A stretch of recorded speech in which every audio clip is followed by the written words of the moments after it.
Okay, so now that we've looked at what regulatory capitalism is, or what David Harvey calls embedded liberalism, or we're also calling regulated liberalism of the mid-20th century, we're going to look at why that system essentially collapses and what emerges in its place. Now, we know, of course, what emerges in its place, as I said at the beginning of the lecture, is the rise of neoliberalism. But we're going to talk about now, just briefly, why this system that was so successful and had so much economic dynamism and growth and prosperity, and how that prosperity was really distributed in the way that was the most equitable it had ever been. As I said, the gap between rich and poor in the 50s was the lowest it had ever been in history. Really, and since the dawn of civilization, certainly since the emergence of capitalism. And so it was successful. So the question becomes, why then in the 1970s did it start working, or stop working? Now what we'll see, and I'll give more background in a minute, we will see the rapid rise of oil prices, rising in inflation, rising unemployment, which is called stagflation, which is when you get inflation and unemployment at the same time, which up until that point economists said could never happen, it was impossible, and yet it happened. And we also see falling rates of profit in corporations. And part of this is because wages are high. Particularly in the United States, where a lot of this crisis emerges. So I'll just give you a bit of background. So the one thing you have to understand is that there's kind of two interrelated changes in the US and the global economy that happens in the 1970s, and it happens over that period of 1945 to 1970, 1975. So some of this I alluded to last class. One key big one is increased economic competition. So 1970 was very different than the late 1940s. As I said last class, the US was still the dominant economy, but it was not the colossus that it was in 1945. The other industrial powers had recovered from the war. The effect on manufacturing jobs in the United States was that they started to decline. Now this predates the 70s and really begins in the 60s, but it becomes noticeable and it becomes a crisis by the 1970s. Now, the second key thing here is that all of this is compounded by the 1973 oil crisis, which was a kind of declaration of independence among the major oil-producing states, most of which were located in the so-called Third World, in places like Saudi Arabia, Algeria, Libya, Venezuela, Kuwait, and Iraq. And essentially, OPEC, it's a kind of economic declaration of independence from the rest of the world. And I'll talk more about that in a minute. And looming over all of this, particularly in the United States, is Vietnam and the drag it was on the U.S. economy, how it had paralyzed U.S. politics in the late 1960s. So in many ways, the empire of capitalism that the United States had built up after the Second World was becoming too successful. The empire, both consciously and unconsciously, had kind of struck back at the global steward of capitalism, which was the U.S. state and the U.S. economy. So first, we'll look at the U.S. allies, right? And so the allies at this point were the countries that it fought with during the Second World War and against. Germany and Japan had become U.S. allies after the Second World War. Now remember what U.S. geopolitical strategy was after the Second World War. It was a recognition that a prosperous U.S. economy, a prosperous and successful American capitalism, depended upon a prosperous and successful global capitalism. So how did they ensure this? The United States understood that the major advanced industrial capitalist economies, Britain, France, Italy, but especially Germany and Japan, had to be successful. They needed their economies to boom for two reasons. Because it was necessary for Germany and Japan, the Japanese economy.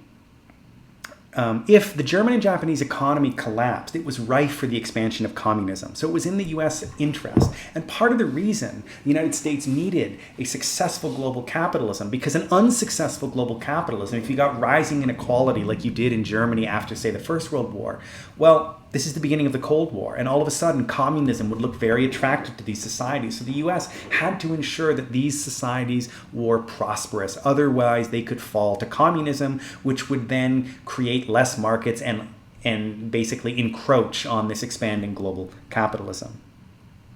And the other thing was to ensure a free-flowing capitalist world economy. Now remember, in 1945, the United States had about 45% of the world's manufacturing capacity. By 1960, it was still 40%.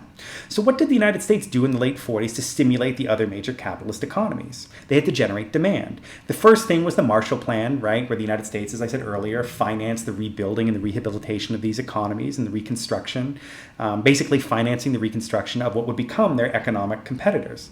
And then the Marshall Plan was, of course, not enough. It helped get them moving again, but it was a band-aid, and it didn't solve these long-term problems of keeping these countries prosperous. The other key thing they did was to create what I called last class, these asymmetrical trade relationships. What this means is that the United States allowed Japan, Germany, the UK, France, and other advanced countries, Canada, privileged access to the U.S. domestic economy. The United States, remember, built its post-war economy on an increase in domestic consumption by bringing working-class Americans, emphasis on white working-class Americans, into the consumptive aspects of the capitalist economy by giving them mortgages, high-paying unionized jobs, etc. Now, these other countries were allowed near unrestricted access to the U.S. domestic market. The idea was the United States consumption would provide the global stimulus to raise global demand and ensure a prosperous global capitalism. The United States also allowed these countries to adopt protectionist policies, so the U.S. economy was open to them, but their economies were not open to the U.S. economy, or to the United States. So how could they do this? Well, the United States economy was so utterly massive in 1945 that they wouldn't notice these other countries in 45. But by 1970, 1975, these other economies had come back online. All of them had massive economic growth in the 50s and 60s. It's often referred to as the Japanese and German economic miracle, or in France, the 30 glory years of the French economy. Japan, France, and West Germany went through, as I said, economic miracles from the 50s to the 1970s. These countries, while still much smaller than the U.S. economy, were returning to their pre-war share of the global economy. It meant that they were more of a competitor with the United States. The global economy in 1975 did not look like the global economy of 1945 when the U.S. sat atop the world. If we go back to that statistic, in 1945, the U.S. made up about 40 to 45% of the world's industrial economy. By 1974, it was 29%. By 1980, it was 26%. I think around now it's about 21, 22%, which is still really high. But it's not nearly as high as almost half, right? Those other economies had now come back online. So what you're seeing is competition from other advanced capitalist countries, right? That this system that the US has built is not exactly working. It's not balanced properly. Now, the other key thing that I mentioned was the crisis of oil.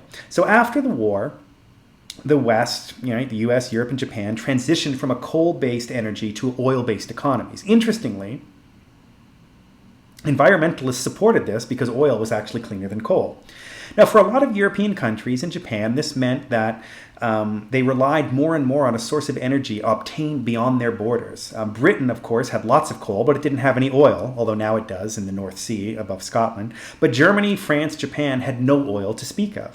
Even though the United States did not import much oil, their allies did. Allies whose economies, like the United States, was built on petroleum, right? This was the emergence of the car economy, right? The building of the federal highway system in the 50s, the massive increase in the amount of people that own cars, the move to the suburbs, all of this created an economy after 1945 built on oil or petroleum.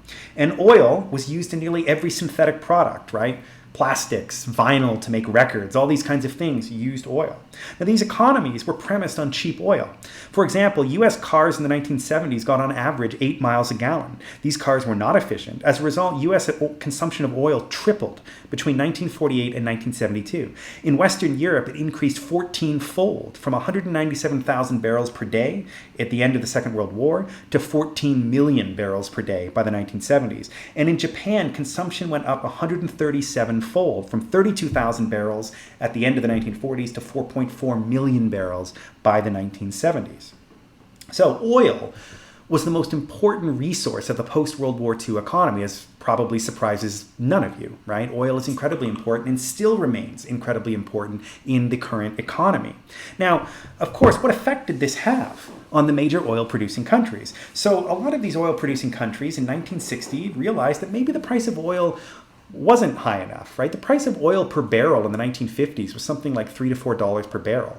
Now I think it's fallen well below 100, but in 2010 it was about $140, $150 per barrel. So you can just see how such cheap oil built this massively prosperous economy that was essentially a petroleum economy. So in 1960, Saudi Arabia, Iraq, Venezuela, Iran, Kuwait create OPEC, the Organization for Petroleum Exporting Countries. As I said, it was a declaration of independence by these countries. The more radical states began to nationalize oil production. Big international oil companies got concessions to internationals, supplied the technology. So basically, up until the 1960s, a lot of these countries had a lot of oil, but most of the profits went to Western or foreign oil companies that actually took the oil from the ground. One of the best examples is Iran, where the amount of profits from the Anglo-Iranian oil company, the vast majority went to England, not Iran, which is why in 1953, Mohammad Mossadegh tries to nationalize Anglo-Iranian oil. And of course, we know what happens. The British and the MI6 and the CIA overthrow Mossadegh and install the Shah of Iran as a virtual dictator of Iran, ensuring that the flow of oil would continue with cheap prices to places like Western Europe and Great Britain. So after the creation of OPEC, some of the more radical states start to nationalize these oil companies. The control that Western oil companies had over the global oil reserves start to diminish and the prices start to go up. But nations increasingly defined independence as control over their sources. So more and more countries start to nationalize these oil companies to ensure that if the oil is mined in your country, that the government and the people that live there have control over it, not a foreign, especially Western, oil company. For example, in 1975, Kuwait kicked out British Petroleum. And even though the US didn't import a lot of it, as I said, shutting off the tap still caused the price of oil to go up, right? Even though it was Britain and Japan that were importing most of this, when the oil prices went up, when the OPEC countries shut off the taps of oil to prove a point, the price of oil went up everywhere, not just in countries that were importing it. So Nixon, who was president in the 1970s, didn't really take this seriously at first. He thought only big countries mattered, right? He said oil without a market, as Mr. Mossadegh learned many, many years ago, does not do a country good. So he thought that this wasn't really something that they should worry about. Nixon was a kind of old school foreign relations, power politics kind of person. He didn't really think about economics. Neither did Henry Kissinger, really. But what happens, that's key, is the 1973 war between Egypt, Syria, and Jordan and the State of Israel. Now, what you have to understand about this period is that the U.S. had a very different relationship with Israel than it does now. Henry Kissinger, who was the Secretary of State at the time and the closest advisor to Richard Nixon, who was president, despite himself being Jewish, didn't really care about Israel. But he did care about a Soviet-allied countries beating an American ally. So when Israel and Egypt and Syria and Jordan went to war in 1973, the U.S. gets involved not so much to protect Israel, but to ensure that the Arab countries that were allied with the Soviet Union did not win. And we know what happens. The U.S. basically resupplies the Israeli army, and Israel is able to beat back the Egyptian and Syrian advance, resulting in, victory for Israel. Now, what this does is the day after the U.S. does this, OPEC essentially embargoed oil shipments to the US and the Netherlands and other American allies,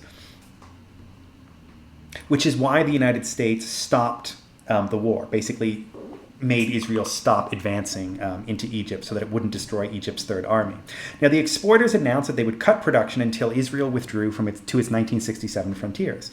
So beginning from 1973, oil went up 470%, from $11.65 to $11.65. It was $2 a barrel in early 1973. So at the beginning of 1973, oil cost $2 a barrel. With the OPEC embargo, at the end of 73, it now costs $11 a barrel, which doesn't sound like a lot, but it's an increase of 470%. So imagine what this does to a society that's used to very cheap oil, whose entire economy functions and is premised on cheap access to petroleum. Now, this meant that about 2% of the gross domestic product of rich industrial countries was transferred to oil producers. As I said, the U.S. did not really use much oil, or Arab oil rather, which is why Kissinger wanted basically the Arab countries, in his words, to shove it, but this challenged American leadership, if not its supply of oil.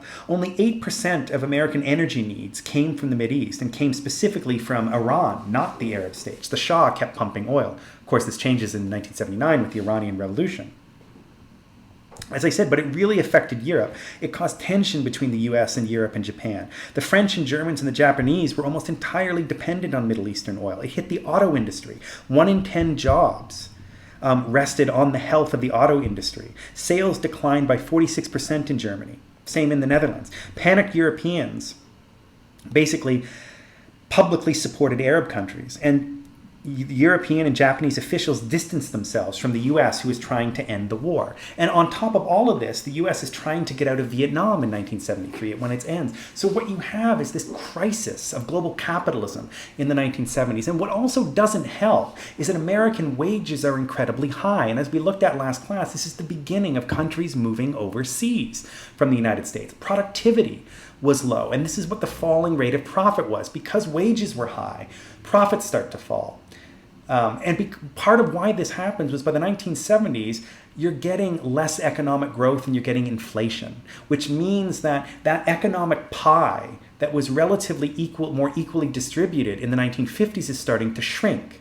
And all the economic classes of society now want to ensure that their slice of the economic pie remains the same. And as we'll see, the only way to do that is to take a larger percentage of it. If the pie itself is not increasing, the only way to maintain the size of your slice of that pie is to increase the percentage of it that you're taking in, if the pie itself is not growing. Now, what this crisis does is create, in the United States especially, but also other Western countries like Britain, a crisis of liberalism, where it's perceived that this form of Keynesianism, this regulated capitalism, this embedded liberalism is no longer working because of these crises that emerge, the imbalances in the global economy. And what this does is creates room for a new system of political economic governance to emerge, which is neoliberalism, which I'm going to talk about in a minute.